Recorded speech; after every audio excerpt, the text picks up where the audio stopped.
There is a particular kind of tired that arrives before anything dramatic has happened. It can show up in standing in a grocery aisle, unable to choose one simple thing. On the outside, you may look normal. You may even smile, answer, and keep moving. Inside, though, something starts counting the cost. For people living with small decisions, feeling impossible when overwhelmed, the hardest part is often not the moment itself. It is the small expectation wrapped around it. Respond, explain, be easy, be available, make everyone comfortable. Other people can misread that response. They may call it distant, complicated, antisocial, oversensitive, or ungrateful. But overwhelm can make even tiny choices feel like more input. That does not make every retreat healthy, and it does not mean one label explains a whole person. It simply means behavior has a context. Sometimes the thing that looks like a personality flaw is a person trying to create enough room to hear themselves think. Think about the ordinary version of this. You notice the message, the invitation, the question, the expectation. Your body answers before your words do. Your shoulders tighten. You rehearse a reply. You wonder how much of yourself this moment will require. None of that has to mean you dislike people. It may mean your attention has already been divided all day, and one more demand feels larger than it looks from the outside. Modern life is especially good at turning small moments into open tabs. A notification can remain emotionally unfinished. A family question can follow you into the kitchen. A casual plan can become a performance of being the right kind of friend. The issue is not that connection is bad. Connection can be nourishing. The issue is that connection without choice can begin to feel like surveillance obligation or a test you never agreed to take. For many adults, this pattern also has a history. Maybe being easy to manage once felt safer than having needs. Maybe the people around you rewarded the version of you that was useful, cheerful, quick, or low maintenance. Maybe nothing was said directly. You simply learned to read the room. Those early lessons do not determine your future, but they can explain why a tiny request now carries an old emotional weight. This is why self-recognition matters more than self-accusation. Instead of asking, "What is wrong with me?" try asking, "What exactly is this moment asking me to spend energy, privacy, attention, emotional labor?"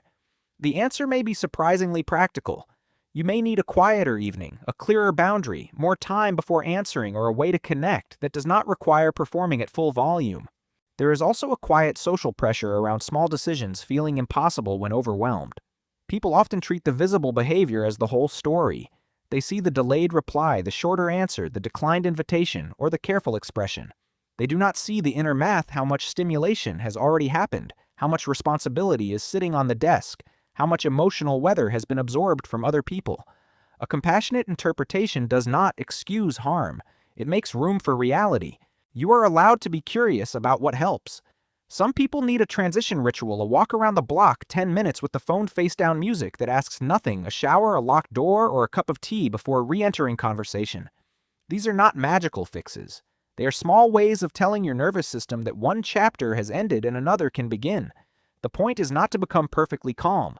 The point is to become easier to find. There is a difference between preference and fear, and you do not have to solve that difference in one dramatic breakthrough. Preference says, "This is how I recover." Fear says, "I am not allowed to be seen." Preference gives you energy back. Fear can make your world smaller. Both can exist in the same person sometimes on the same day. The useful question is not whether you are perfectly healthy. It is whether your choice leaves you more like yourself afterward. That distinction can change how you speak to the people you love. A boundary does not need a courtroom argument. "I can't talk right now, but I can tomorrow." "I want to come, but I only have an hour." "I need a quiet night." Small, honest sentences are not cold. They are often kinder than saying yes while silently disappearing inside the commitment. It can help to stop treating every uncomfortable feeling as a command. Feeling awkward does not always mean you have done something wrong. Feeling tired does not always mean you are lazy. Feeling protective of your time does not always mean you are selfish. A feeling can be a signal, and signals deserve attention. But a signal is not a verdict. You still get to decide what kind of person you want to be in response to it. That is where a little self-trust enters the picture.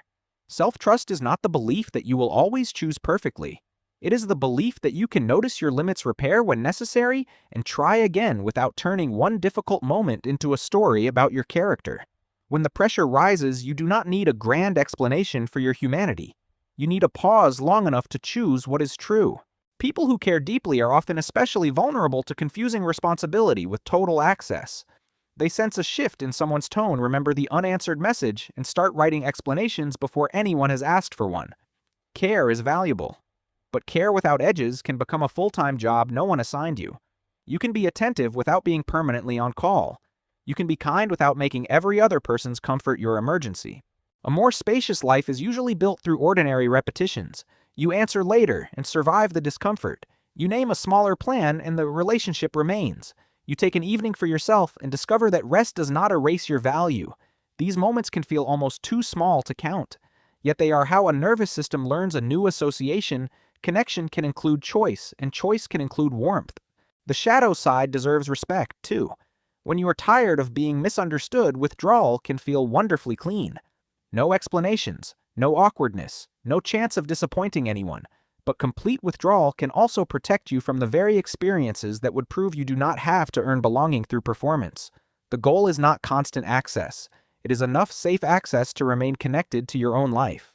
A useful experiment is to make the next step smaller than your inner critic expects. Not a total reinvention. Try choosing the next smallest useful step. Let it be specific, brief, and reversible.